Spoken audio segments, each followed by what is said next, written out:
আমার সাথে পড়েন হানাফি, শাফি, মালিকি, হাম্বলি। কয় মাযহাব? চারটি মাযহাব। কয় মাযহাব? প্রশ্ন করতে পারেন যে হুজুর চার মাযহাব কেন, আর কি কোনো মাযহাব নাই? হ্যাঁ আছে, আর অন্যান্য মাযহাবও রয়েছে। আল্লাহর হাবিবের জামানায় অনেকগুলো মাযহাব ছিল, প্রায় 356টি মাযহাব ছিল। কয়টি? 356টি মাযহাব ছিল নবীর যুগে। তারপরে বিভিন্ন এলাকায় এক এক রকমের মাযহাব মানা হতো। আল্লাহ নবীর সাহাবীর সংখ্যা ছিল প্রায় 1,26,000। সুবহানাল্লাহ বলেন। সাহাবায়ে কেরাম ছিলেন কত? 1,26,000 সাহাবী। রাসূল বলেন আসহাবিকান নুজুম, আমার সাহাবীরা হচ্ছে আকাশের স্টার, আকাশের তারকা। as-সাহাবাতু কুল্লুহুম উদুল, সাহাবীরা সকলে ন্যায়পরায়ণ ছিলেন। কোন সাহাবীর ব্যাপারে বিষোদ্গার করা যাবে? যারা বলেন যাবে? সাবধান করে দিয়েছেন আল্লাহ আল্লাহ ফি আসহাবি লা তাত্তাখিজুহুম গারাদা ফামান আহাব্বাহুম ফাবিহুব্বি আহাব্বাহুম ওয়া মান আবগাদাহুম ফাবিবুগদি আবগাদাহুম ওয়া খায়রু উম্মতি কারনি সুম্মা আল্লাযীনা ইয়ালুনাহুম সুম্মা আল্লাযীনা ইয়ালুনাহুম। আল্লাহর হাবিব বলেন তোমরা আল্লাহকে ভয় করো, আল্লাহকে ভয় করো, আল্লাহকে ভয় করো। আমার সাহাবীদেরকে সমালোচনার টার্গেট বানাবে না। সায়াকুনু ফি আখিরিজ জামানে কওমুন, শেষ জামানায় একটি দল বের হবে, ইয়াসুব্বুনা আসহাবি, যারা আমার সাহাবীদেরকে গালি দিবে। নাউজুবিল্লাহ। যদি এদের সাথে তোমাদের সাক্ষাৎ হয়, এদেরকে সালাম দিবে না। এরা যদি মারা যায়, এদের জানাজায় তোমরা অংশগ্রহণ করবে না। মৃত্যুর আগে যদি এরা অসুস্থ হয়, তাহলে এদেরকে কখনো তোমরা দেখতে যাবে না। এরা হচ্ছে সমাজের মধ্যে সবচেয়ে নিকৃষ্ট। আর এই সাহাবায়ে কেরামদেরকে যারা গালি দেন, নবীজি বলেছেন তুমি তোমার নিজের মেয়ে তাদের কাছে বিয়ে দিবে না, বিয়ে দিয়ে তাদেরকে জামাই বানাবে না। তুমি সাহাবী বিদ্বেষীদের মেয়েকে বিয়ে করে তুমি নিজেই তাদের জামাই হবে না। বরং যারা নবীর সাহাবীদেরকে গালি দেয়, এদের চিনতে তোমাদের যদি কষ্ট হয়, ভালো করে চিনে নাও, এরা হচ্ছেন খারেজি। বলেন এরা কি? আরো জোরে বলেন, সবার মুখে খারেজি। বড় বড় 6টা দল আছে। কয়টা? বলেন জাবারিয়া, কাদারিয়া, মুরজিয়া, জাহমিয়া, মুতাজিলা, খারেজি। কয় দল? 6। বড় বড় কয়টা দল? বড় বড় 6টা দল।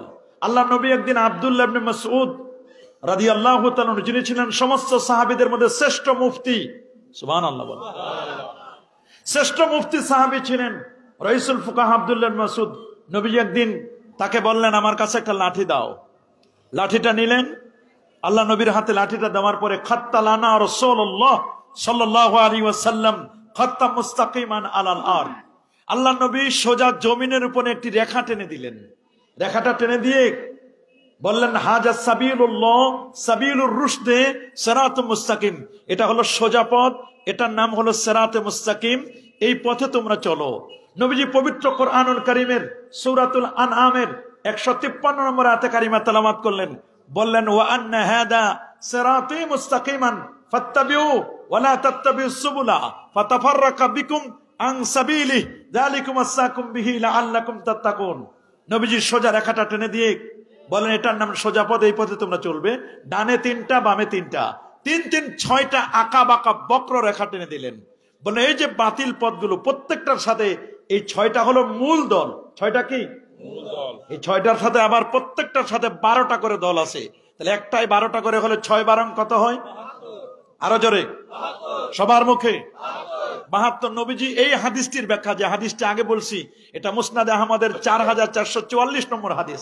আর এখন যে হাদিসটি বলছি এটা জামে তিরমিজির 2641 নম্বর হাদিস। আন আব্দুল্লাহ ইবনে আমরিন রাদিয়াল্লাহু তাআলা আনহু قال, আব্দুল্লাহ ইবনে আমর থেকে হাদিসটি বর্ণিত। আল্লাহর হাবিব বলেন ইন্না বানি ইসরাঈলা তাফাররাকাত আলা 72 মিল্লাহ, শুনে নাও বনু ইসরাইল ইহুদিরা 71টি দলে বিভক্ত হয়েছিল, আর খ্রিস্টানরা 72 দলে। সাতাফতারিকু উম্মতি আলা 73 মিল্লাহ, আমার উম্মত বিভক্ত হবে 73টি দলে।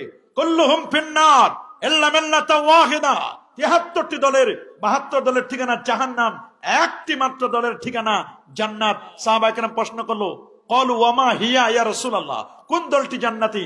নবী বলেন, মা আনা আলাইহি ওয়া আসহাবি, আমি নবী যে পথে চলি, আমার পথ এবং আমার সাহাবীদের পথ, নবীর পথ এবং নবীর সাহাবীদের পথ, এই পথ মত মতো যারা চলবে তারাই হচ্ছে জান্নাতি। আল্লাহু আকবার বলেন।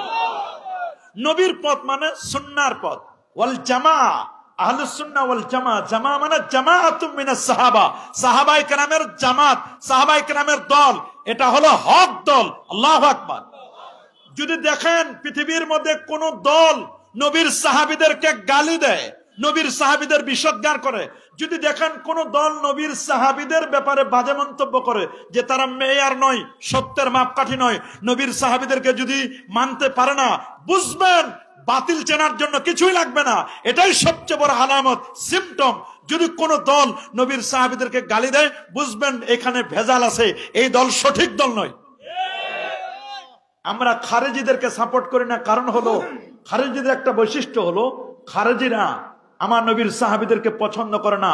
এদের একটা বড় পরিচয় হলো এরা হলো গোস্তাখে রাসূল, গোস্তাখে সাহাবা, নবীর বিশ্বৎকার করে, সাহাবীদের বিশ্বৎকার করে। নাউজুবিল্লাহ বলেন, আরো জোরে বলেন নাউজুবিল্লাহ। শিয়াদের মধ্যে একটা দল আছে, শিয়ারা অতিরঞ্জিত করে, শিয়ারা আলী রাদিয়াল্লাহু তাআলার ব্যাপারে আবার বাজে মন্তব্য করে। তা আমরা, এটা আমাদের যেহেতু সাবজেক্ট ম্যাটার নয়, আমাদের সাবজেক্ট ম্যাটার হচ্ছে মাযহাব। তা আমি আগেই বলেছি যে মাযহাব বোঝার জন্য আমি বলছি কয়টি মাযহাব পড়েন না, কয়টা বলেন? হানাফি, শাফি, মালিকি, হাম্বলি, কয় মাযহাব? 4টা মাযহাব। 4 মাযহাবই হক। সুবহানাল্লাহ বলেন। 4 মাযহাবই কি? কোন মাযহাবকে আপনি নেগলেক্ট করার কোনো সুযোগ নেই, 4টি মাযহাবই হক। তবে আপনাকে মনে রাখতে হবে, মাযহাব নতুন কোনো বিষয় নয়, মাযহাব হচ্ছে কোরআন এবং সুন্নাহর সার নির্যাস। বলেন কোরআন এবং সুন্নাহর কি? আরো জোরে বলেন, কোরআন এবং সুন্নাহর কি? আপনি একটা ব্লেন্ডারের মধ্যে আপেল দিলেন, কি দিলেন? আঙ্গুর দিলেন, খেজুর দিলেন, তারপরে কমলা দিলেন, আরো 4 প্রকারের খাবার দিলেন, আপনি দিয়ে ব্লেন্ডার করে জুস বানাই দিলেন। আচ্ছা বলেন তো, এই জুসটা কি কোনো অন্যায় করেছে? জুসটা টেস্ট হবে না? কি বলেন, টেস্ট হবে কিনা? অবশ্যই টেস্ট হবে। তো মনে করবেন মাযহাব হলো কোরআন এবং সুন্নাহর মধ্যে যেগুলো বিচ্ছিন্ন ছিল, বিচ্ছিন্ন কতগুলো জিনিস ছিল, ওইটাকে সন্নিবেশিত করছে, এক জায়গায় সুন্দর করে সুশোভিত করেছে, এটা সাজায় রেখেছেন। সুবহানাল্লাহ বলেন। একটা ঘরের ভিতরে মাল সামানগুলো এলোমেলো ছিল, এটাকে সেট আপ দিলেন, জিনিসগুলো সেট আপ দিয়েছেন। এই সেট আপ দেওয়া কি কোনো অন্যায়? কি বলেন, সেট আপ দেওয়া কোনো অন্যায়? তা আমরা আগে বলছি মাযহাব কয়টা? সবাই বলেন, কয় মাযহাব? 4টা মাযহাব। এই 4টা মাযহাব প্রসিদ্ধ, হানাফি, শাফি, মালিকি, হাম্বলি। এছাড়াও কিন্তু আরো অনেকগুলো মাযহাব আছে, আছে না? যেমন মদিনা শরীফ একটি মাযহাবের উপর ছিল মানুষগুলো। মদিনা শরীফের সমস্ত মানুষগুলো, মদিনার মানুষগুলো একজন ইমামকে মানতেন, তিনি ইমাম মালিক, মালিকি মাযহাবকে ফলো করতেন। কোন মাযহাবকে? মক্কা শরীফে একজন ইমামকে তারা মানতেন, হযরতে মক্কা শরীফে আগে হযরতে ইমাম আজম আবু হানিফা রাহমাতুল্লাহ আলাইহি তো কুফার। মক্কা শরীফে যে মাযহাবটি মানতেন তারা হচ্ছে আব্দুল্লাহ ইবনে আব্বাস রাদিয়াল্লাহু তাআলার মাযহাব। সুবহানাল্লাহ বলেন। আব্দুল্লাহ ইবনে আব্বাস রাদিয়াল্লাহু তাআলার মাযহাবকে তারা মানতেন। কেউ যদি মক্কার কোনো ফতোয়া লাগতো, আব্দুল্লাহ ইবনে আব্বাস রাদিয়াল্লাহু তাআলার কাছে যেতেন।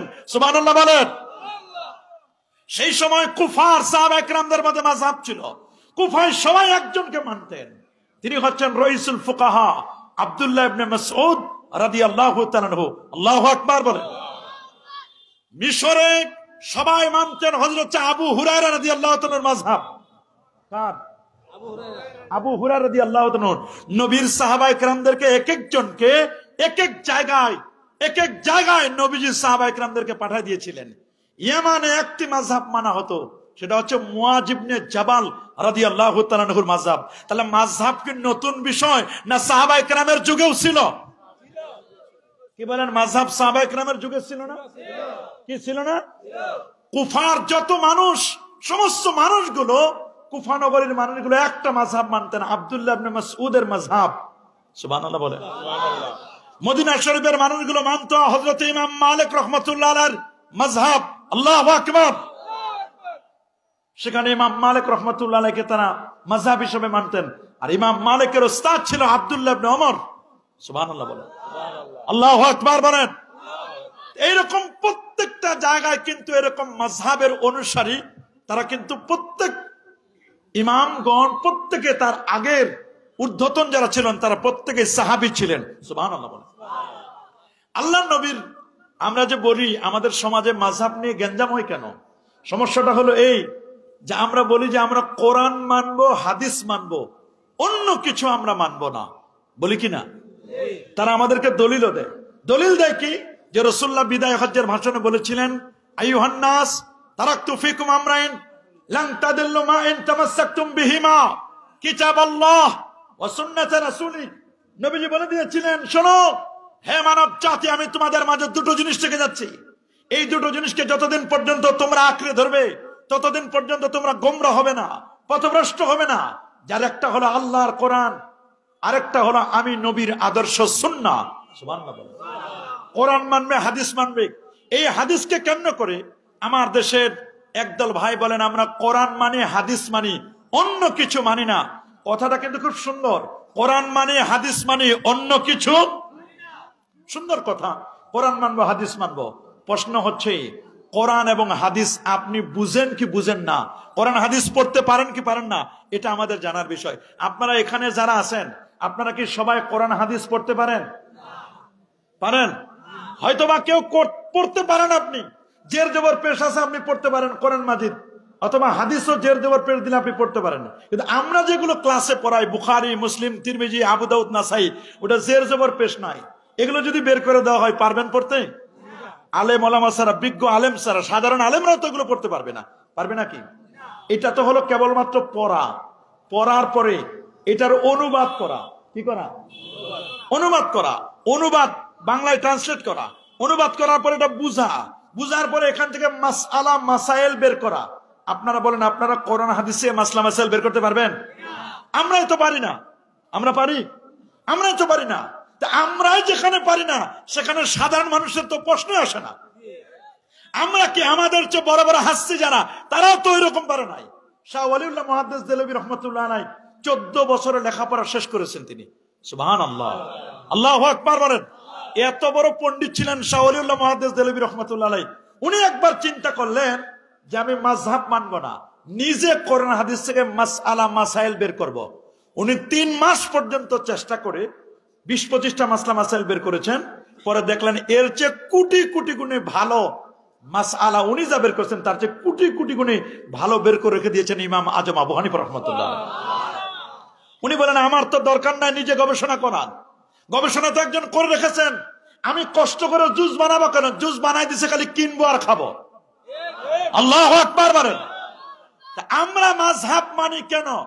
আমরা মাযহাব মানি এই কারণে যে আমরা কোরআন এবং সুন্নাহ থেকে মাসআলা মাসাইল বের করতে পারি না।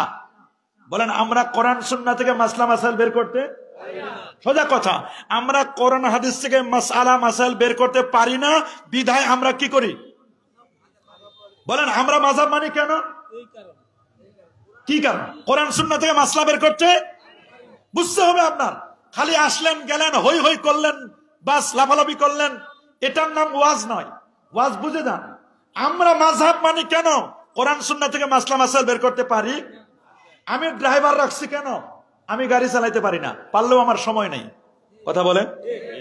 আমি মাছ বাজার থেকে কিনে খাই কেন? এই জন্য আমি কিনে খাই যেহেতু আমার এত সময় নাই যে পুকুরে নদীতে গিয়ে রাত বিরাতে মাছ ধরবো। আমি যদি মাছ ধরতে যাই তা মাহফিলে ওয়াজ করবে কে? কথা বলেন।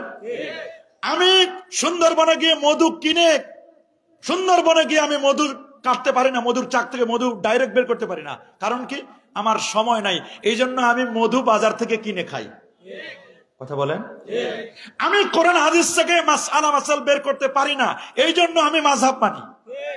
কিন্তু যদি আপনি ভাব দেখান যে আমি গাড়ি চালাইতে পারি না, ঠিকই, কিন্তু ভাব দেখান যে আসলে চালাইতে পারেন, এই মনে করে যদি আপনি ড্রাইভিং এর সিটে যেখানে স্টার্ট দেয়, গাড়ি স্টার্টিং যেখানে, ওইখানে যদি ড্রাইভিং সিটে বসেন আর যদি ভাব দেখায় মনে করেন যে হ্যাঁ আমি পারি, আমিও বুখারি পড়েছি, আমিও মুসলিম পড়েছি, আমিও তিরমিজি পড়েছি, আমিও আবু দাউদ পড়েছি, আমিও এটা পড়েছি, ভাব দেখান কি পড়েছেন আপনি? চটি কয়েকটা বই পড়ছেন, ওইখানে লেখা আছে ইফা বা ইসলামিক ফাউন্ডেশন বাংলাদেশের বুখারী শরীফে কিছু হাদিস হাত বাঁধা এখানের উপর, অথবা আমিন জোরে বলার উপরে, অথবা রফিয়াদানের উপর, এরকম কিছু আপনি হাদিস পড়েছেন, আপনিও বলে দিলেন যে আপনি বুখারী পড়ছেন, আপনি মুসলিম শরীফ পড়ছেন, আর ভাব দেখান আসল বুখারী মুসলিম তো আপনি চোখেও দেখেন নাই। আমরা যে বুখারী মুসলিম পড়াই এটা মাথায় তুলে দিলে আপনি হাঁটতে পারবেন না, 12-15 কেজি ওজনে হবে। আল্লাহু আকবার বলেন।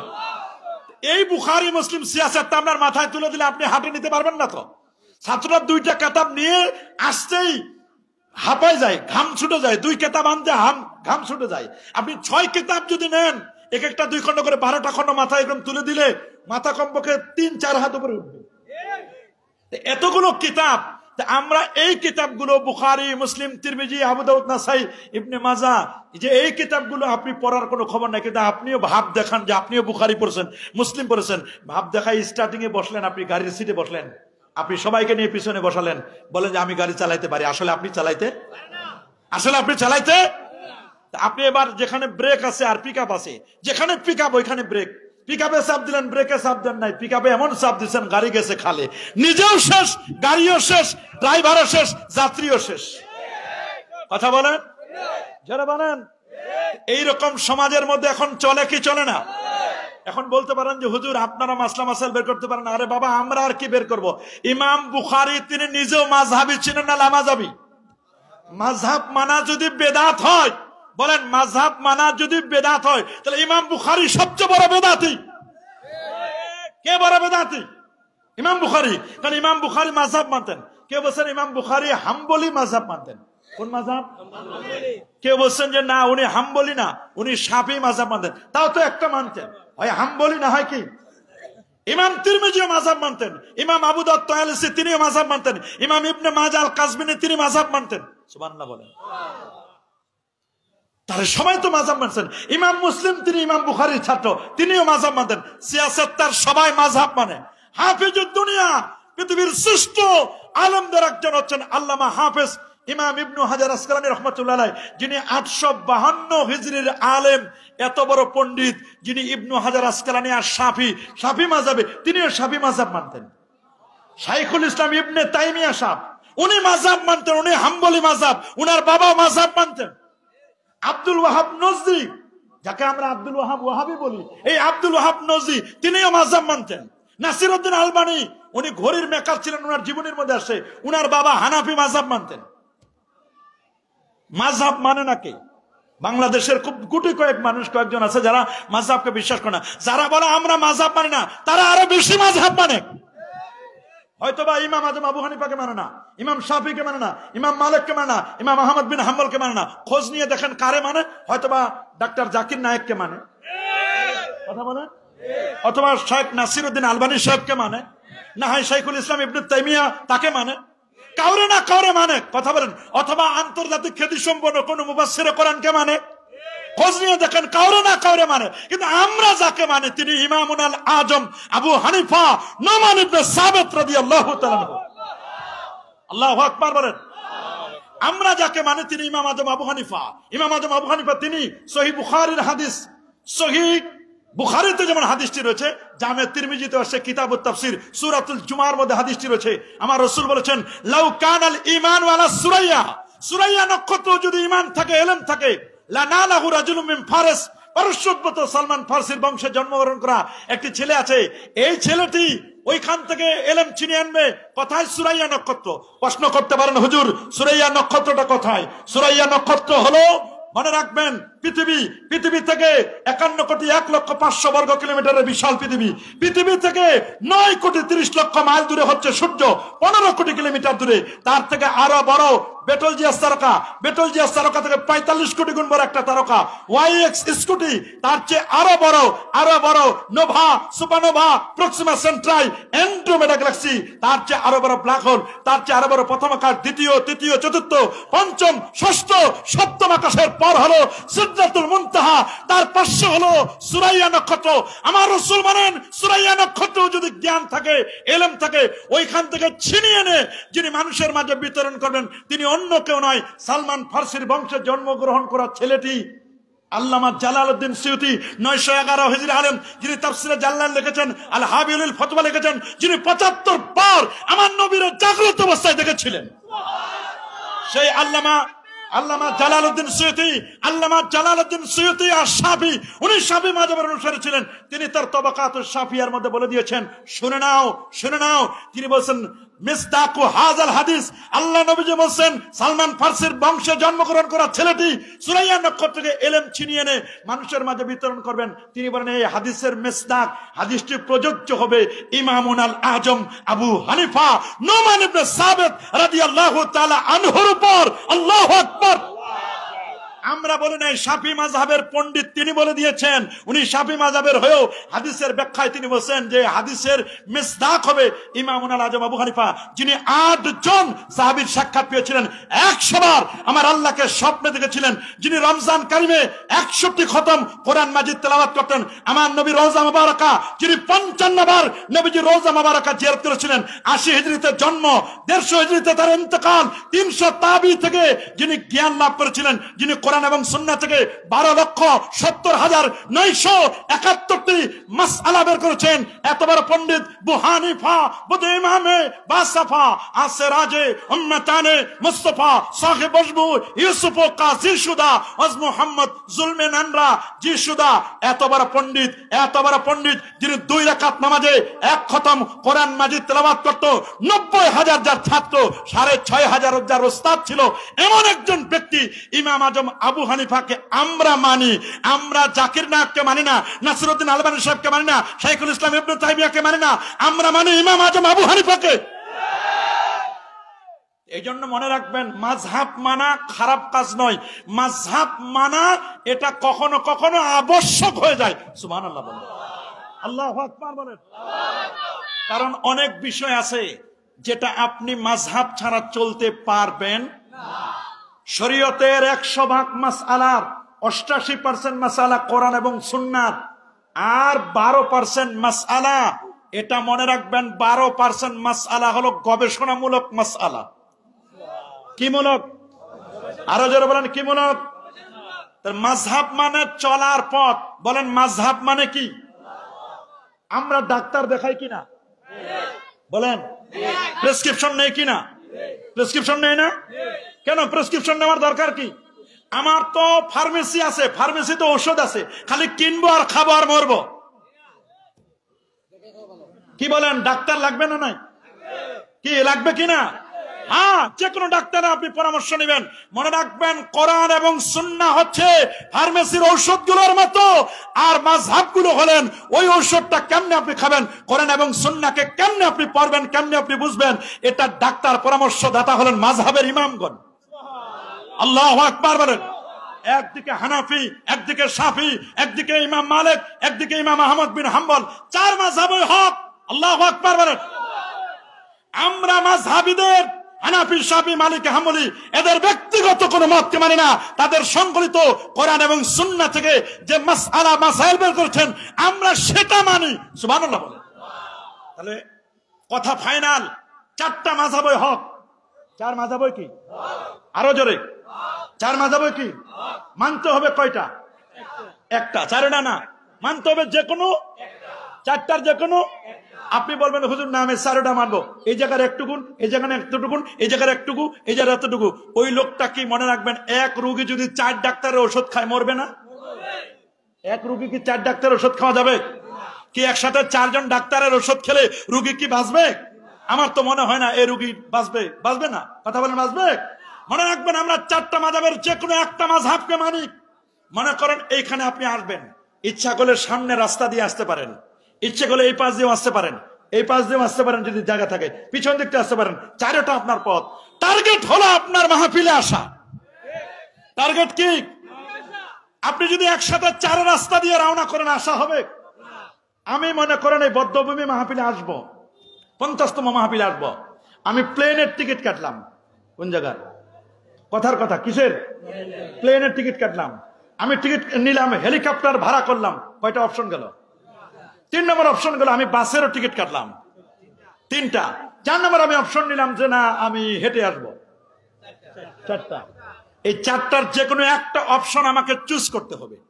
আমি যদি প্লেনেও একটা হাত দিই, আর হেলিকপ্টারে দিলাম একটা পা, আর ট্রেনে যেহেতু টিকিট কাটছে ওইখানে দিলাম আর একটা পা, আর চিন্তা করলাম পেটটাই তো আসল, পেটটা দিয়ে দিলাম বডির মধ্যে, মানে হাঁটার মধ্যে, ওর কি জীবনের তো এখানে আসা হবে?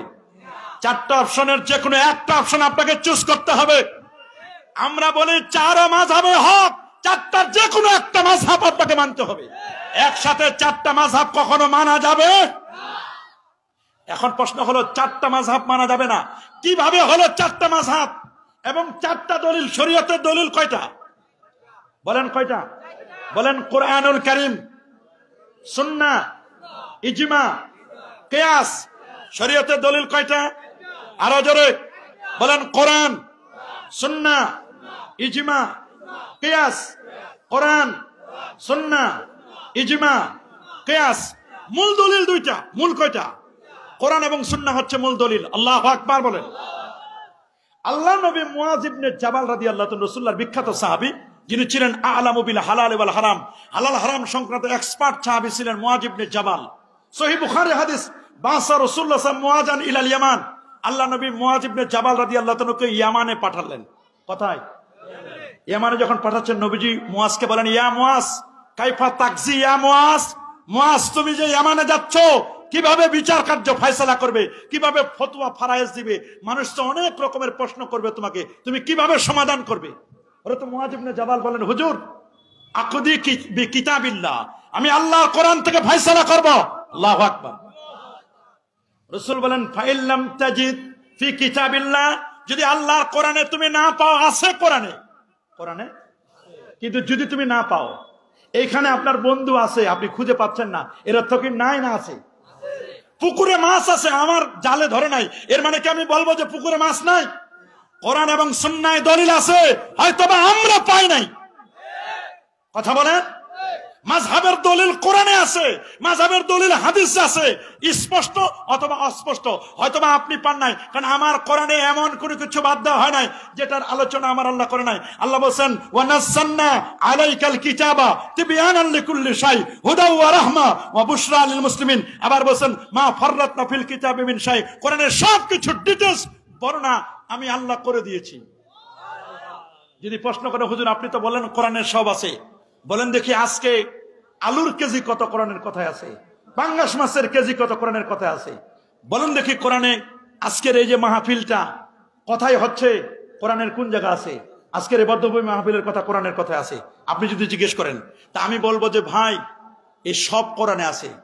যদি আপনি আমার জিজ্ঞেস করেন পাঙ্গাসের কেজি কত, আলুর কেজি কত, পেঁয়াজের কেজি কত, রসুনের কেজি কত, আমি তখন জিজ্ঞেস করব ব্রাহ্মণপাড়া এসে যে মূল বাজার আছে না আপনাদের ব্রাহ্মণপাড়া, বাজার কমিটির সেক্রেটারিকে জিজ্ঞেস করবো, ভাই আজকে আলু কত, পেঁয়াজ কত, রসুন কত, আদা কত, আর বদ্ধভূমি মাহফিলটা কোন রাস্তা? আমি আসে জিজ্ঞেস করছি, ভাই কোন রাস্তায়?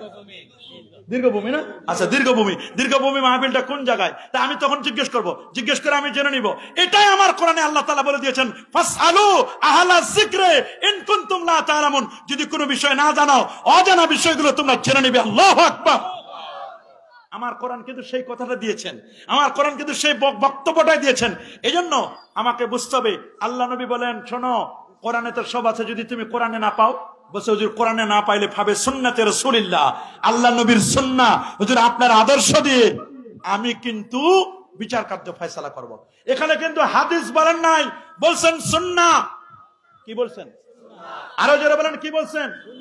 সুন্নাহ বলছেন, হাদিস বলে নাই। কারণ সব হাদিস মানা যায় না। বলেন সব হাদিস কি মানা যায়? আরো জোরে বলেন, সব হাদিস মানা যাবে কি? সব হাদিস মানা যাবে? আল্লাহ নবী 11টা বিয়ে করছিলেন।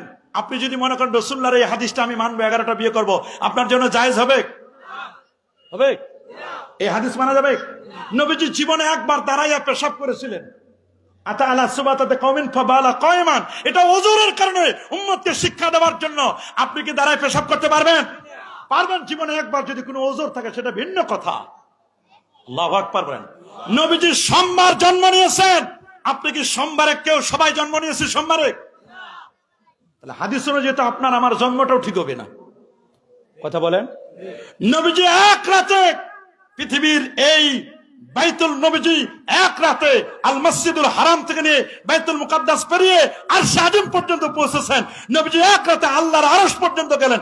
আপনি তো এক রাতে ঢাকাও যাইতে পারেন না, আপনি পারবেন? মনে রাখবেন, সব হাদিস মানা যায় না। সব হাদিস মানা যায়? নবীজি 16 কিংবা 17 মাস বাইতুল মুকাদ্দাসের দিকে ফিরে নামাজ পড়েছিলেন। আমরা এখন বাইতুল মুকাদ্দাসের দিকে ফিরে নামাজ পড়লে হবে? কথা বলেন, জোরে বলেন, হবে? তাহলে আমরা হাদিস মানি না সুন্নাহ মানি?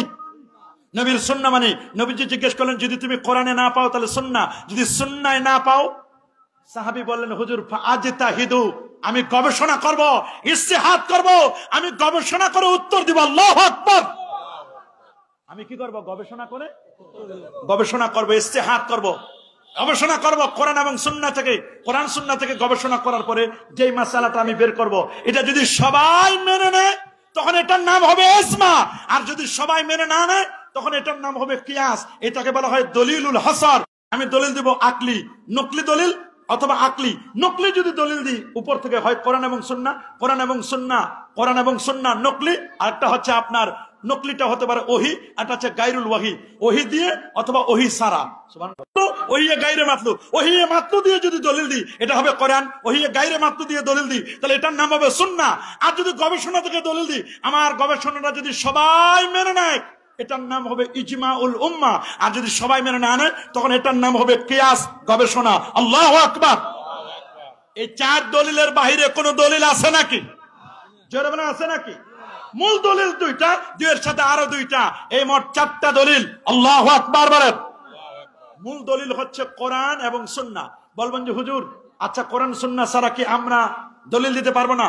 দেখেন, একদিন ইমাম আজম আবু হানিফা বসা, ইমাম শাফি বসা, ইমাম শাফি তো না, ইমাম আবু ইউসুফ। ইমাম শাফি তো পরে জন্ম নিয়েছেন। ইমাম আজম আবু হানিফার যেদিন ইন্তেকাল, ইমাম শাফির সেদিন জন্ম। ইমাম আবু ইউসুফ বসা, ইমাম মোহাম্মদ শাইবানি বসা, ইমাম জুফার বসা। আল্লাহু আকবার বলেন। আরেক পাশে বসা আছেন ইমামুল আজম আবু হানিফা রাহমাতুল্লাহ আলাইহি। একটা মাসালা আসছে, মাসালাটা অত্যন্ত জটিল এবং কঠিন। একটা প্রাণী আনা হলো, প্রাণীটার অর্ধেক হলো ছাগল আর অর্ধেক হলো শূকর। ইমাম আবু ইউসুফকে জিজ্ঞেস করছেন কাজীউল কোজাত যে এটা খাওয়া যাবে কিনা। ইমাম আবু ইউসুফ বলে, আমার ব্রেনে ধরে না, এটা খাবো কেমনি? অর্ধেক হলো শূকর, শূকর খাওয়া হারাম, অর্ধেক হলো ছাগল। একটা প্রাণীর মধ্যে ছাগল খাওয়া তো হালাল, আমি কেমনে বলবো? প্রাণী তো একটা। উনি বলছেন নেক্সট, পরের জনের কাছে যাও। আরেকজনের কাছে গেছে, ইমাম মোহাম্মদ আর শাইবানির কাছে, আপনি বলেন। উনি বলছে এটা আমিও বুঝতেছি না কিছু। এবার বললেন যে ঠিক আছে, আরেকজনের কাছে, ইমাম জুফারের কাছে যাও। ইমাম জুফার বলছেন আমিও কিছু বুঝতেছি না। আল্লাহু আকবার বলেন। অথচ এরা কত বড় বড় পণ্ডিত। ইমাম আজম আবু হানিফার দরবারে 40,000 আলেম ওলামাদেরকে নিয়ে প্রায় 83,000 মাসালা লেখা হয়েছে। জেলখানায় বসেও তিনি মাসালা লিখেছেন। এত বড় পণ্ডিত ছিলেন ইমাম আজম আবু হানিফা। এবার ইমাম আজমের কাছে যখন ফতোয়াটা দেওয়া হলো, এটা কোরআনেও নাই, এটা হাদিস সুন্নাহও নাই, উনি এটা কিভাবে জবাব দিবেন? বলছেন যে ঠিক আছে, তোমরা যে প্রাণীটা আনছো, প্রাণীটা একটা খুঁটিতে বেঁধে রাখো 3 দিন। কয়দিন? জোরে বলেন, কয়দিন? 3 দিন তারা খুঁটির মধ্যে বেঁধে রাখলো। 3 দিন খুঁটির মধ্যে বেঁধে রাখার পরে 3 দিন পরে তারপর আনা হলো। 3 দিন পরে যখন আনা হয়েছে, আনার পরে এবার বলা হলো 3 দিন তো বেঁধে রাখছিলাম আমরা, একদিকে কাঁঠাল গাছের পাতা রাখো, আরেকদিকে 20টা মলমূত্র রাখো, যেই দিকে যাবে প্রাণীটা ওই দিকে ফতোয়া হবে। 3 দিনের ক্ষুধার্ত। 3 দিন পরে যখন প্রাণীটাকে খুলে দেওয়া হলো, তখন ওটা ছাগলটা পাতা খাওয়ার জন্য চলে গেল কাঁঠাল গাছের পাতা দিকে। তখন ইমাম আজম ফতোয়া দিলেন এটা খাওয়া জায়েজ। এইটা কোরআন এবং সুন্নাহয় পাবেন না, এটা বুঝতে হবে। মান ইউরিদিল্লাহু বিহি খাইরান ইফাক্কিহুহু ফিদ্দিন। আল্লাহ যার কল্যাণ চান তাকে দ্বীনের সমঝ দান করেন। আল্লাহু আকবার। সবাই মুফতি হতে পারে না। সবাই কি মুফতি হতে পারে? এখন তো ইউটিউবের মুফতি, ফেসবুকের মুফতির তো অভাব নাই। মনে রাখবেন, রাসূল বলে দিয়েছেন ইন্নাল্লাহা লা ইয়াকবিদুল ইলমা ইনতিজান। আল্লাহ ইলমকে একবার উঠায় নেবেন না, ওয়ালাকি ইয়াকবিদুল ইলমা বিকবজিল উলামা। বরং ইলমকে উঠায় নেবেন আলেমদের ইন্তেকালের মাধ্যমে। হাত্তা লাম ইবকি আলেমান, সমাজের মধ্যে আর আলেম বাকি থাকবে না। ওয়াত্তাখাদুন নাসু রুউসান জুহালা, মানুষ যখন জাহেলদেরকে আলেম বানাবে, ফাসুলু, তাদেরকে বিভিন্ন প্রশ্ন করা হবে। ওয়াফতাউ বিগাইরি ইলমিন, তারা ফতোয়া দিবে ইলম ছাড়া, রেজাল্ট হবে ফাদাল্লু আদাল্লু, নিজেরা গোমরা, মানুষদেরকে গোমরা করবে। আজকে গোমরাহি করার জন্য উঠে পড়ে লেগেছে একদল মানুষ। কথা বলেন, মুফতি না, অথচ মুফতি সাজে। মুফতি না হয়ে কি সাজে? আর এদের কাছে আমরা দেখি কলব খুঁজে পাই না, কলব খুঁজে মাথায় আর হাঁটুতে। যারা কলব মাথায় খুঁজে আর হাঁটুতে, এদের জ্ঞান হলো হাঁটুর নিচে। মনে রাখবেন, কোরআন এবং সুন্নাহ থেকে আপনি মাসআলা বের করবেন। মনে করেন আপনি একজন লা মাযহাবী, আপনি বলবেন আমি কোরআন মানি, হাদিস মানি। কি মানে? কোরআন মানি, আমি ইজমা মানি না, কিয়াসও মানি না। আপনি এই কথা বললেন, ঠিক আছে ভাই, কোনো সমস্যা নাই। আপনি কোরআন সুন্নাহ থেকে, কোরআন হাদিস থেকে মাসআলা বের করবেন। তো প্রথমে তো কোরআনে লাগবে কি? আসেন তাহলে কোরআন মাজিদ থেকে মাসআলা বের করবেন, কোরআন হাদিসে মাসআলা বের করবেন। আগে তো আপনার পড়া জানতে হবে। পড়তে পারলেন ভালো, পড়ার পরে আপনি এটার অনুবাদ জানলেন। কি জানলেন? আচ্ছা, অনুবাদ করেই, বাংলা অনুবাদ করে কি মাসআলা বের করা যাবে? অনুবাদ করে মাসআলা বের করা যাবে নাকি কোরআনের তাফসীর জানতে হবে? কি বলেন, তাফসীর জানতে হবে কিনা? তাফসীর জানতে হবে। তাফসীর ছাড়া আপনি কোরআন বুঝতে পারবেন না। আপনি নিজের মন মতো কোরআন বুঝলে হবে কি? আপনি আমি মন গড়া কোরআন বুঝলে হবে? কথা বলেন, হবে? আমি যদি, আপনারা যদি কেউ বলেন যে হুজুর কোরআন হাদিসে মাযহাব নাই, আমি বলবো কোরআন হাদিসে নামাজের আগে উযু করতে হবে, কথাও নাই। নামাজের আগে উযু করার কথা কোরআন হাদিসে কোথাও আছে? কোরআনে আছে? হাদিসটা বাদ দিলাম, কোরআনে আছে? কথা পাবেন? কি আছে কোরআনে? নেন, কোরআনে আছে ইজা কুমতুম ইলাস সালাহ, ইজা কুমতুম ইলাস সালাহ ফাগসিলু উজুহাকুম ওয়া আইদিয়াকুম ইলাল মারাফিক। আল্লাহু আকবার বলেন। সূক্ষ্ম কথা, আলেম ওলামারা ভালো করে বুঝবেন, তালেবুল ইলমরা বুঝবেন। আপনি যদি অনুবাদ করেন, সুন্দর করে অনুবাদ করেন, ইজা মানে যখন, ইজা মানে, কুমতুম মানে তোমরা দাঁড়াবে। ইজা কুমতুম যখন তোমরা দাঁড়াবে, কিসের? ইলাস, নামাজে। যখন তোমরা নামাজে দাঁড়াবে, ফাগসিলু, ফাটা অতঃপর অর্থে আসে, ফাগসিলু উজুহাকুম, অতঃপর তোমরা নামাজে দাঁড়ানোর পরে তোমরা কি করবে? ফাগসিলু উজুহাকুম, চেহারা ধৌত করো। আপনারা বলেন নামাজের পর আমরা উজু করি না নামাজের আগে? নামাজের আগে যে আপনি উজু করলেন, এটা পৃথিবীর কোন কোরআনে পাইছেন? আমার 30 পারা কোরআনে নাই। আমি আমাদের লা মাযহাবী যে ভাইগুলো আছেন, যারা বলেন মাযহাব মানি না, শুধু কোরআন মানি, হাদিস মানি, আবার একদল আছে আহলে কোরআন, শুধু কোরআন মানি। আমি বলবো কোরআনের কথায় পেলেন নামাজের আগে উজু করতে হবে, কোরআনের কথাও নাই। আছে? আপনি অনুবাদ করে বুঝাই দেন। ইজা কুমতুম, ইজা মানে যখন, কুমতুম মানে তুমি দাঁড়াবে, ইলাস সালাত কোথায়? ফাগসিলু, অতঃপর তুমি উজু ধৌত করো, উজুহাকুম তোমাদের চেহারা। নামাজে দাঁড়ানোর পরে আমরা উজু করি না নামাজের আগে?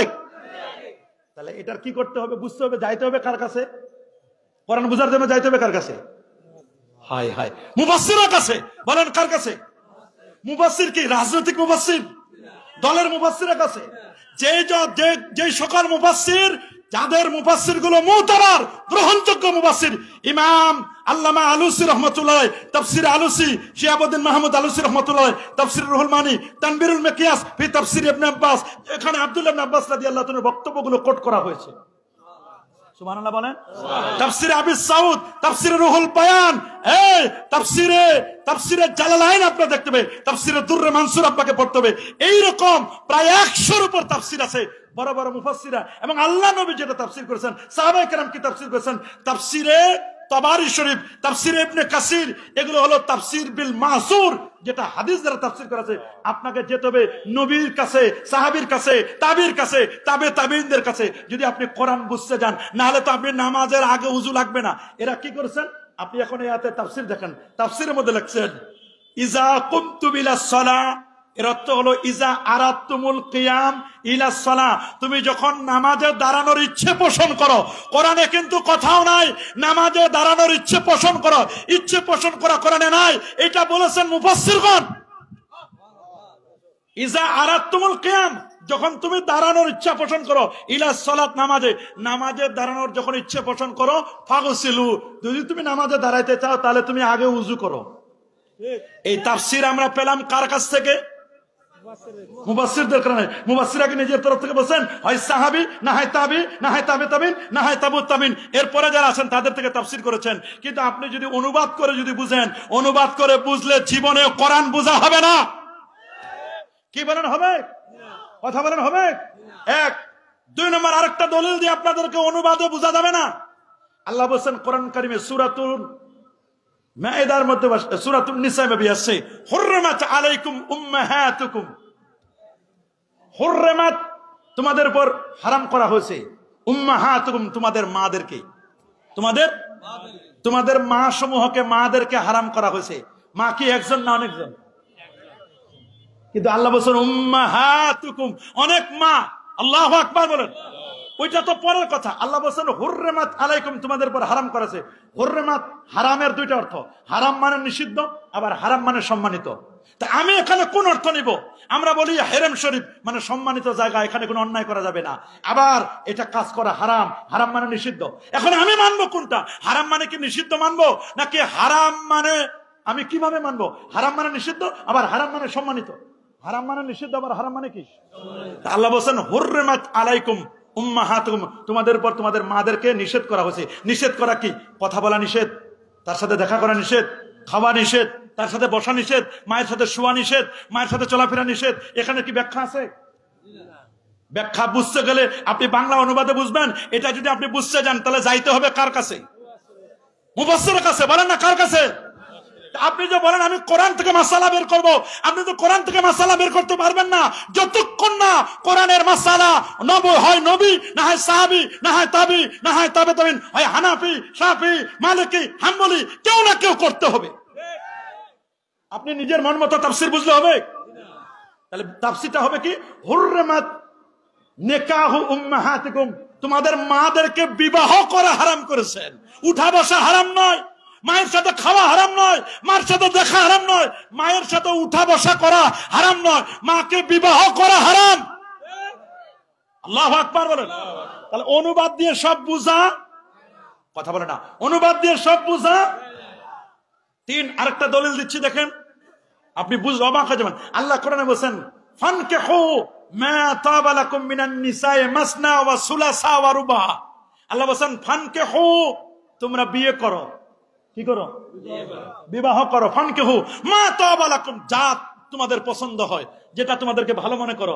মিনান নিসা, নারীদের থেকে, মাসনা 2 2, সুলাসা 3 3, রুবা 4 4, নারীদের মধ্যে থেকে যাদের ভালো লাগে বিয়ে করো। তাহলে তো মাকেও বিয়ে করতে হবে। নাউজুবিল্লাহ বলেন। এই বোনকে বিয়ে করা যাবে না? আল্লাহ তো এখানে বলেন ফানকিহু, তোমরা বিয়ে করো মা তাবা লাকুম, তোমাদের যাদের পছন্দ হয়। নাউজুবিল্লাহ। এটার তাফসীর জানতে হবে কিনা?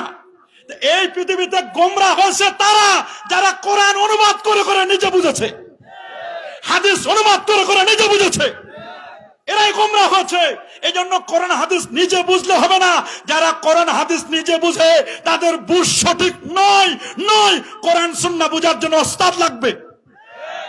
আমাদের ওস্তাদ ইমাম আজম আবু হানিফা। আল্লাহু আকবার। এই জন্য আল্লাহ কোরআনে বলে দিয়েছেন ইয়া আইয়ুহাল্লাযীনা আমানু, হে ইমানদার বান্দাগণ, আতিউল্লাহ ওয়া আতিউর রাসূলা ওয়া উলিল আমরি মিনকুম। আতিউল্লাহ, হে ইমানদার বান্দাগণ, তোমরা আল্লাহর আনুগত্য করো। তা আল্লাহর যে অনুসরণ করবেন, ইতাআত করবেন। আল্লাহরে দেখছেন? তা যারা আমি দেখি নাই তারা আমি কি অনুসরণ করব? আপনারা দেখছি, আপনারা অনুসরণ করতে পারি যে আপনি এরকম করেন, এরকম করেন, এরকম করেন, আপনি এভাবে বক্তব্য দেন। আমি তো আল্লাহরে দেখি নাই, আল্লাহর কি অনুসরণ করব? এখানে আতিউল্লাহর তাফসীর হলো আতিউল্লাহ মানে আতিউল কোরআন, কোরআনের অনুসরণ করো। তাহলে বাংলা অনুবাদ করলে বুঝলে হবে আতিউর রাসূল, রাসূলের আনুগত্য করো। আপনারা রাসূলকে দেখছেন নি? রাসূলের না দেখে রাসূলের কিভাবে অনুসরণ করবেন? হ্যাঁ, হাদিস না, রাসূলের অনুসরণ দ্বারা। আতিউর রাসূল মানে আতিউস সুন্নাহ, সুন্নাহর অনুসরণ করো। ওয়া উলিল আমরি মিনকুম, উলিল আমর কারা? উলিল আমর বুঝতে হবে। উলিল আমর হবে 2 দল। কয় দল? আরো জোরে, সবার মুখে। কয় দল? এক হলো রাষ্ট্রীয় নেতা। কে? যদি মুসলমান হয়, যতক্ষণ পর্যন্ত কোরআন এবং সুন্নাহ মোতাবেক তিনি বলবেন ততক্ষণ পর্যন্ত তার অনুসরণ করতে হবে। আর দ্বিতীয় দল হচ্ছেন মুজতাহিদ, ফকিহ, ইমাম, যারা গবেষক, তাদের অনুকরণ করতে হবে। আল্লাহু আকবার। মুস্তাহিদের গবেষণা অনুকরণ করতে হবে। যদি আপনি করতে না পারেন, আতিউল্লাহ ওয়া আতিউর রাসূল বলেন। আতিউল্লাহ, আতিউর রাসূল 2 জায়গায় কিন্তু আল্লাহর আগে আতি শব্দ আছে, রাসূলের আগে আতি আছে। কিন্তু ওয়া উলিল আমরি মিনকুম এখানে বলে নাই, ওয়া আতিউ উলিল আমরি মিনকুম কথা বলা হয় না এখানে। তার মানে উলুল আমর তিনি অবশ্যই কোরআন এবং সুন্নাহর বাহিরে কোনো মাসলা মাসাইল বের করবেন না। যতক্ষণ পর্যন্ত কোরআন এবং সুন্নাহ পাওয়া যায়, কোরআন সুন্নাহ থেকে বের করবেন। এরপর তিনি নিজে ইজতিহাদ করবেন, গবেষণা করবেন। আল্লাহু আকবার। তাহলে আপনাকে বুঝতে হবে কোরআন সুন্নাহ। কোরআন শুধু অনুবাদ করে বোঝা যাবে তাহলে আরেকজনের তাকলিদ করতে হবে কিনা, অনুসরণ করতে হবে কিনা? আরেকজনের কিন্তু আপনার অনুসরণ করতে হবে। যেমন কোরআনুল কারিমে আল্লাহ বলেন ওয়ায়াতারাব্বাসনা বিআনফুসিহিন্না সালাসাতা কুরু, যারা আলেমে পড়েছেন কমপক্ষে নুরুল আনোয়ার, কুরু শব্দের দুইটা অর্থ। কুরু মানে তুহুর, কুরু মানে হায়েস, তুহুর মানে পবিত্র। নারীদেরকে তালাকপ্রাপ্ত নারী 3 কুরু পর্যন্ত অপেক্ষা করবে। 3 কুরু পর্যন্ত তার স্বামীর সাথে রিলেশন করতে পারবে না, দেখাশোনা করতে পারবে না, 3 কুরু পর্যন্ত। কুরু শব্দটা এটা লফজ মুশতারাক, এখানে আপনার দুইটা অর্থ। তুহুর হতে পারে, তুহুর মানে পবিত্র, পবিত্রতা অবস্থায় নামাজ পড়তে হবে, রোজা রাখতে হবে, হজ করতে হবে, সব ঠিক আছে। কিন্তু আরেকটা অর্থ হবে হায়েস, পিরিয়ড চলাকালীন। হায়েজ অবস্থায় নামাজ হারাম, রোজা, স্ত্রী স্বামী স্ত্রীর সাথে রিলেশন, দুটো আলাদা আলাদা অর্থ। আপনি কুরু শব্দের অর্থ কোনটা করবেন? আপনি তো বিপদে পড়ে যাবেন। যে কোনো একটা আপনাকে নিতে হবে, হয় তুহুর না হলে হায়েস। তাহলে কেউ নিয়েছেন তুহুর, ইমাম আজম আবু হানিফা নিয়েছেন হায়েস, পিরিয়ড হায়েস চলাকালীন সময় নিয়েছেন। তাহলে ইমাম শাফি নিয়েছেন তুহুর। তাহলে যে কোনো একটাকে মানতে হবে। বাংলা অনুবাদ করে আপনি কখনো অর্থ করতে পারবেন? আপনি যদি আলিফ লাম মিমের অর্থ করেন পারবেন? আলিফ দিয়ে আপনি কি বুঝবেন, লাম দিয়ে আপনি কি বুঝবেন, মিম দিয়ে কি বুঝবেন? যে কোনো একটা মাযহাবকে আপনার মানতে হবে কিনা বলেন? একটা মাযহাব মানতে হবে কিনা? আমরা বলি 4 মাযহাবে হক, বলেন 4 মাযহাবে, আরো জোরে 4 মাযহাবে, 4 মাযহাবে। আমরা বললাম হানাফি মাযহাবের কথা। ইমাম শাফি নেন, ইমাম শাফি একটা মাসআলা বের করার জন্য আল্লাহর কোরআন থেকে 200 বার আল্লাহর কোরআনটা তেলাওয়াত করেছিলেন শুধু একটা মাসআলার জন্য। আল্লাহু আকবার বলেন। ইমাম শাফি, ইমাম মালিক ছিলেন ইমাম দারুল হিজরা, এত বড় পণ্ডিত ছিলেন ইমাম মালিক রাহমাতুল্লাহ আলাইহি, যিনি মালিকি মাযহাবের ফাউন্ডার, যার মাযহাবটা চলতো মদিনা শরীফে। ইমাম শাফির মাযহাবটা চলতো মিশরে, আর ইমাম আহমদ বিন হাম্বলের মাযহাব চলতো ফিলিস্তিনে, আর এখন হাম্বলি মাযহাবটা চলে মক্কা শরীফ, মদিনা শরীফে। আল্লাহু আকবার বলেন, আরে যেন আল্লাহু আকবার। ইমাম আহমদ বিন হাম্বল যেন কোনো ব্যক্তি নয়। ইমাম আহমদ বিন হাম্বল 12.5 লক্ষ হাদিসের পণ্ডিত, যার কাছে ইমাম বুখারীর মতো ব্যক্তি ছাত্র হয়ে বসেছিলেন। ইমাম বুখারীর ছাত্র ইমাম আহমদ বিন হাম্বল ওস্তাদ, 12.5 লক্ষ হাদিসের হাফেজ ছিলেন ইমাম আহমদ বিন হাম্বল রাহমাতুল্লাহ আলাইহি। ইমাম মালিক কত বড় পণ্ডিত ছিলেন, আল্লাহু আকবার। ইমাম মালিক এবং ইমাম আজম আবু হানিফা দুজনে কাছাকাছি, একই সময়ের, সেম টাইম। আল্লাহু আকবার বলেন। ইমাম মালিক বলে দিয়েছেন, এত বড় পণ্ডিত ইমাম দারুল হিজরা, তিনি কখনো মদিনা শরীফের জুতা পায়ে দিয়ে হাঁটতেন না। ইমাম মালিক রাহমাতুল্লাহ আলাইহি মদিনা শরীফের ইমাম ছিলেন, মসজিদে নববীর ইমাম ছিলেন, এত বড় পণ্ডিত ছিলেন। ইমাম আজম, ইমাম শাফি, ইমাম মালিক, ইমাম আহমদ বিন হাম্বল, 4 ইমামের ফতোয়া শুনে নাও। ফতোয়াটা কি? 4 ইমামের ফতোয়া, ওয়ালাম আন্না ইস্তিমাল গিনা ফাসকুন, গান শোনা ফাসিকি, ওয়াল জুলুসু ফি গানে ফাকুন, গানের মজলিসে বসা মুনাফিকি, ওয়া তালাজ্জুজু বিহা কুফরুন, গান শুনে নাচানাচি ফালাফালি করা এগুলো সম্পূর্ণরূপে হারাম, হারাম, হারাম, হারাম। 4 ইমামের ফতোয়া। আল্লাহু আকবার বলেন। আমরা দেখতে পাচ্ছি একদল ভণ্ড প্রতারক আছে, নামাজ নাই, রোজা নাই, হজ নাই, যাকাত নাই, তরিকা নাই, তাসাউফ নাই, লেবাস নাই, পোশাক নাই, সিরাত নাই, সুরত নাই, আদব নাই, আখলাক নাই, আছে মদ, জুয়া, গাজা, ইয়াবা, বাবা, হিরোইন, ফেন্সিডিল, একতারা, দোতারা, সেতারা, আউল, বাউল, ফাউল, নাচানাচি, ফালাফালি, লাফালাফি, নারী পুরুষের বাদ বিচরণ, এগুলো যারা করছো কোন মাযহাব সাপোর্ট করে না। এগুলোর নাম আহলে সুন্নাত ওয়াল জামাত নয়, নয়, নয়। আহলে সুন্নাত জামাতের সাথে কোনো সম্পর্ক নয়। আমরা ওলি আউলিয়াদেরকে মহব্বত করি, হক্কানি ওলিদেরকে আমরা প্রমোট করি, ভণ্ডদেরকে ডিলেট করি। তবে একদল আবার দিন কায়েমের কথা বলে, দিন কায়েমের কথা বলে মাজার ভাঙার জন্য চেষ্টা করছে। যারা মাজার ভাঙার জন্য চেষ্টা করো, যে হাত দিয়ে মাজার ভাঙবে তোমার হাত ভেঙে যাবে। কথা বলো, যে পা দিয়ে মাজার ভাঙার জন্য যাচ্ছ তোমার পা প্রলাশ হয়ে যাবে। যে জবান দিয়ে মাজারের বিরুদ্ধে বলো তোমার জবান ক্লোজ হয়ে যাবে, বন্ধ হয়ে যাবে। এটা ভালো করে বুঝতে হবে। আমরা বারবার বলি, মাজারে যদি কোনো অন্যায় চলে, পাপের কাজ করে, শরিয়া বিরোধী কিছু চলে, মাজারে কিছু অন্যায় চললে মনে রাখবেন মাজার ওয়ালার দোষ নয়, মাজারের যারা মুতাওয়াল্লি, মাজারের যারা দায়িত্বশীল তাদের সমস্যা। তাদেরকে আলটিমেটাম দিয়ে দেন, 1 সপ্তাহ, 15 দিন, 1 মাস, এর মধ্যে যদি ঠিক না করে তারপর তাদের ব্যাপারে আইনি ব্যবস্থা নেন। তার মানে এই নয় মাথায় উকুন হয়েছে মাথা কেটে ফেলবো, তা নয়, উকুন দূর করো। মাথায় উকুন হলে কি মাথা কাটবো না, মাথা উকুন দূর করবো। 4 মাযহাব এই কথা বলে দিয়েছেন। বিশেষ করে ইমাম মালিক বলেন, মান তাফাক্কাহা ওয়া লাম ইয়াতাসাওয়াব, যে ইলমে ফিকহ শিখছে ইলমে তাসাউফ শিখে নাই, তাকে বলে দাও ফাকাত তাফাসসাকা, ওই লোকটি ফাসিক। ওমান তাসাওয়াফা, যে তাসাউফ শিখছে ওয়া লাম ইয়াতাফাক্কা, শরীয়ত শিখে নাই, তাকে বলে দাও ফাকাত তাজান্দাকা, লোকটি জিন্দিক। ওমান জামা বাইনাহুমা ফাকাত তাহাক্কাকা, শরীয়ত শিখলো মারিফত শিখলো, ওই লোকটা হচ্ছে হক্কানি। আগে হলো শরীয়ত, বলেন আগে কি? সবার মুখে আগে কি?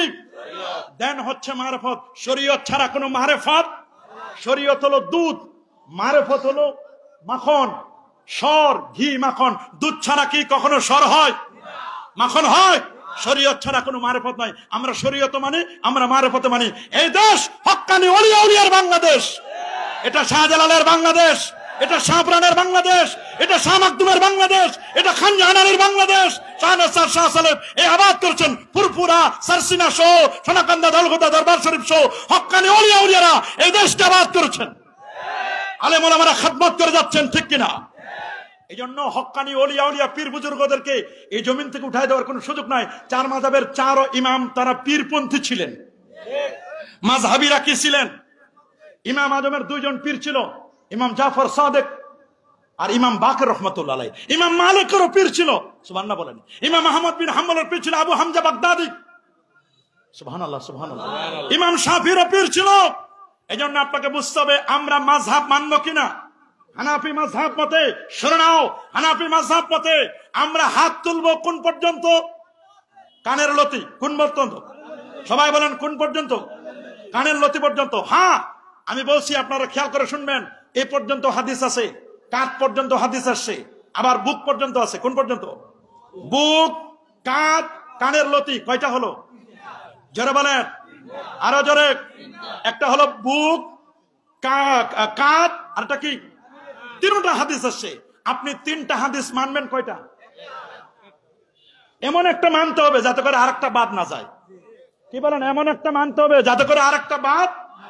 আপনি যদি এই পর্যন্ত হাত বাঁধেন তাহলে আপনার এইখানে কাঁধটা বাদ যাবে। বুক পর্যন্ত উঠাইছেন, কোনটা বাদ যাবে? কাঁধ। আর কানের লতি, এটাও আপনি যদি এই পর্যন্ত উঠান তাহলে নিচেরটা বাদ যাবে, উপরেরটা বাদ যাবে, দুইটা বাদ গেল। কিন্তু আপনি যদি এই পর্যন্ত উঠান তাহলে এইটাও হলো, এইটাও হলো, এটাও হলো, তিনটা হয়ে গেল। আল্লাহু আকবার। এই জন্য তো আমরা বলি হানাফি মাযহাবকে কেন আমরা শ্রেষ্ঠ বলি। তবে এ নিয়ে দ্বন্দ্ব করা যাবে না। হাত বাঁধালে যদি আমরা দ্বন্দ্ব করি, হাত উঠা নিয়ে যদি দ্বন্দ্ব করি, সমাজের মধ্যে ফিতনা বাড়বে না কমবে? কি বলেন, কমবে না বাড়বে? বাড়বে। আল ফিতনাতু আশাদ্দু মিনাল কাতল, সমাজের মধ্যে ফিতনা সৃষ্টি করা সমাজের খুনি ব্যক্তির চেয়ে অপরাধী। এই জন্য আমরা হাত বাঁধবো কোন জায়গায়? হানাফি মাযহাব মতে হাত বাঁধবো কোন জায়গায়? ওয়াদুলা কুফে আলালা কুফে তাহাতা সুরনা, নাভির নিচে আমরা হাত বাঁধবো। আমরা নাভির নিচে হাত বাঁধতে চাই কি চাই না? এটা আমাদের সহিহ সুন্নাহর কাছে। কেউ যদি এখানে বাঁধে, বাদক, ওর হিসাবও দিবে। ওর যদি দলিল থাকে, সে দলিল অনুযায়ী বাদক না কেন, আমরা তাকে কখনো গালি দেব? কি বলে, আমরা গালি দেব? দুই পায়ের মাঝখানে আমরা দাঁড়াবো, কয় আঙ্গুল ফাঁক থাকবে? আরো জোরে, সবার মুখে কয় আঙ্গুল ফাঁক থাকবে? 4 আঙ্গুল ফাঁক রাখবো আমরা। কেউ যদি মোটা সোটা হয়, স্পেস অনুযায়ী স্পেস নিয়ে উনি সুবিধা মতো যেভাবে মন চায় দাঁড়াতে পারবেন। আমরা হানাফি মাযহাব মতে আমরা বেতের নামাজ পড়বো কয় রাকাত? আরো জোরে, সবার মুখে কয় রাকাত? কেউ 1 রাকাত পড়ে, পুরো ওর হিসাবও দিবে। আমাদের বেতের হবে কয় রাকাত? হানাফি মাযহাব মতে আমাদের তারাবি নামাজ হবে কয় রাকাত? মাশাআল্লাহ, কয় রাকাত? ইমাম আজম আবু হানিফা রাহমাতুল্লাহ আলাইহি 20 রাকাত তারাবির কায়েল ছিলেন। নিজেও তিনি আমল করে দেখেছেন। ইমাম বুখারী 20 রাকাত পড়েছেন। এ বাবা, অন্যান্য ইমামরা 4 ইমাম ওই 20 রাকাতের কথা বলেছেন। খোদ সৌদি আরবে, মক্কা শরীফ, মদিনা শরীফ, কুফা, মিশর, আজহার সব জায়গায় 20 রাকাত হয়। আমার দেশে কেন 12 রাকাত মাইনাস করে 8 রাকাত পড়ার জন্য কারা চেষ্টা করতেছে আমি জানি না। পুরো ওরা যদি 8 রাকাত পড়ে খুশি হয়, সমস্যা কোথায়? আমরা পড়ব 20। হানাফি মাযহাব মতে তারাবি হবে কয় রাকাত? সবার মুখে আরেকটু জোরে। 20 রাকাতের সিজদা হয় কয়টা? 40টা। কয়টা? 8 রাকাতের সিজদা হয় কয়টা? সিজদা বেশি দিলে খুশি হয় কে? আল্লাহ। সিজদা কমাইলে খুশি হয় কে? শয়তান। কে কে কে? কারণ শয়তান যে সিজদা দিয়ে না দিয়ে, শয়তান যদি সিজদা দিত তাহলে কি শয়তান হইতো? এই শয়তান কি সিজদা দিয়ে শয়তান হইছে না দিয়ে? যে সিজদা না দিয়ে শয়তান আছে, ওর টার্গেট, ওর মিশন, ওর ভিশন হলো সিজদা কমানো। আমরা কি সিজদা কমাবো না বাড়াবো? বাড়াবো কি মন মতো? মাগরিবের নামাজ 3 রাকাত পড়বো 4 রাকাত না, এটা না। নবীজি 20 রাকাত পড়েছেন তারাবি। আল্লাহু আকবার। দলিল স্পষ্ট লেখা আছে মুসান্নাফ ইবনে আবি শাইবা 7774 নম্বর হাদিস, স্পষ্ট লেখা। শুনে নাও, আন আব্দুল্লাহ ইবনে আব্বাস রাদিয়াল্লাহু তাআলা আনহুমা আন্নাহু ক্বাল কানা ইসাল্লি নবী সাল্লাল্লাহু আলাইহি ওয়াসাল্লাম 20 রাকাতান সাওয়াল বাতে। আল্লাহ নবী 20 রাকাত তারাবি পড়তেন, 3 রাকাত বেতর পড়তেন। আল্লাহু আকবার, আল্লাহু আকবার। আমাদের তারাবি হবে 20, বেতর হবে 3 রাকাত। ইকামতে যখন হাইয়া আলাস সালাহ বলবে, হাইয়া আলাল ফালাহ বলবে, তখন আমরা দাঁড়াবো। ইকামতে হাইয়া আলাস সালাহ, হাইয়া আলাল ফালাহ, ইয়াকুমুল ইমাম ওয়াল কওম ইনদা হাইয়া আলাস সালাহ, ইনদা হাইয়া আলাল ফালাহ। শুনুন, আল ফাতাওয়া স্পষ্ট করে, আল ফাতাওয়া আল হিন্দিয়া, ফতোয়া হিন্দি আলমগীরি, তারপর বাদাইউস সুনান ইমাম কাসানিও বলে দিয়েছেন। সমস্ত ফতোয়ার কিতাবগুলোতে শরহুল বেকায়ার মধ্যে লিখে দেওয়া আছে, হাসিয়ার মধ্যে, ইকামতে হাইয়া আলাস সালাহ, হাইয়া আলাল ফালাহর সময় দাঁড়াবো। এটাই মুস্তাহাব তরিকা। আল্লাহু আকবার বলেন, আরে জোরে আল্লাহু আকবার। ইমাম যখন কেরাত পড়বে, ইমাম কেরাত পড়লে আমাদের আর কেরাত লাগবে না। হানাফি মাযহাব মতে ইমামের পিছনে কেরাত পড়া মাকরুহে তাহরিমি। বলেন, ইমামের পিছনে কেরাত পড়া কি? অন্য ইমামে আপনি পড়েন, কোনো আপত্তি নাই। আমাদের মাযহাবের ইমাম আযম আবু হানিফা। দলিল কি? দলিল দুইটা, একটা কোরআন মাজিদ থেকে আর একটা হাদিস থেকে। সুবহানাল্লাহ বলেন। কোরআনের দলিল সূরাতুল আরাফ, সূরাতুল আরাফ 204 নম্বর আয়াত। আল্লাহ রাব্বুল আলামিন বলেন, ওয়া ইদা কুরিয়াল কুরআন ফাসতামিউ লাহু ওয়া আনসিতু লাআল্লাকুম তুরহামুন। নামাজে যখন কিরাত পড়া হবে, ওয়া ইদা কুরিয়াল কুরআন, নামাজে যখন কিরাত পড়া হবে, ওয়া ইদা কুরিয়াল কুরআন ফাসতামিউ, গভীর মনোযোগ দিয়ে শুনো। ওয়া আনসিতু, যদি শুনতে না পাও চুপ করে থাকো। ফজরে তেলাওয়াত শুনবো, জোহর আসরে শুনি না চুপ করে থাকবো, মাগরিবে শুনবো, এশায় শুনবো। সুবহানাল্লাহ বলেন। ইমাম যদি কেরাত পড়ে, তাহলে আমরা কেরাত শুনবো কিনা? লাআল্লাকুম তুরহামুন, রহমত পাইতে গেলে কেরাত শুনতে হবে। নির্দেশ কার? ইমাম সাহেব কেরাত পড়লো, আমরাও পিছনে কেরাত পড়লাম, তাহলে শুনবে কে? আল্লাহ বলেন, ওয়াইজা কুরিয়াল কুরআন ফাসতামিউ, গভীর মনোযোগ দিয়ে শুনতে বসেন। তা আপনি তো আল্লাহর কথা বাদ দিলেন। বলবেন, হুজুর এই আয়াতটা কি বাইরে নয়? বাইরে নয়। আব্দুল্লাহ ইবনে আব্বাস রাদিয়াল্লাহু তাআলা বলেন, নাযালাত ফিস সালাত, এটা নাজিল হয়েছে নামাজকে কেন্দ্র করে। সুবহানাল্লাহ বলেন। কি কেন্দ্র করে? নামাজকে কেন্দ্র করে। নামাজে যখন কোরআন মাজিদ তেলাওয়াত করবে, তখন তোমরা শুনবে। শুনবো কিনা? রাসূলুল্লাহ বলে দিয়েছেন আরেকটা দলিল, কিরাআতুল ইমাম কিরাআতুল লিল মুক্তাদি। ইমামের কিরাতটাই হচ্ছে মুক্তাদির কিরাত। সুবহানাল্লাহ বলেন। কিরাতুল মুক্তাদি, কিরাতুল লিল ইমাম, কিরাতুল লিল মুক্তাদি। ইমামের কিরাত হচ্ছে মুক্তাদির কিরাত। সহিহ মুসলিমের মধ্যে হাদিস, ইজা ক্বারাল ইমাম, ইমাম যখন কিরাত পড়বে, ফানসিতু, তোমরা চুপ করে থাকো। আল্লাহু আকবার। এই ইমাম কিরাত পড়লে আমরা কি করব? চুপ করে থাকবো। নির্দেশ কার? রাসূলুল্লাহ। কার নির্দেশ? আর আল্লাহ বলে দিয়েছেন, নামাজে যখন কিরাত পড়া হবে, তখন তোমরা গভীর মনোযোগ দিয়ে শুনবে। এটা হলো আমাদের পক্ষের হাদিস। আরো কম করে 40টা হাদিস আমার মুখস্থ আছে, কিন্তু আমি এখন বলবো না। এখন বিপক্ষের হাদিস বলি। বলবো?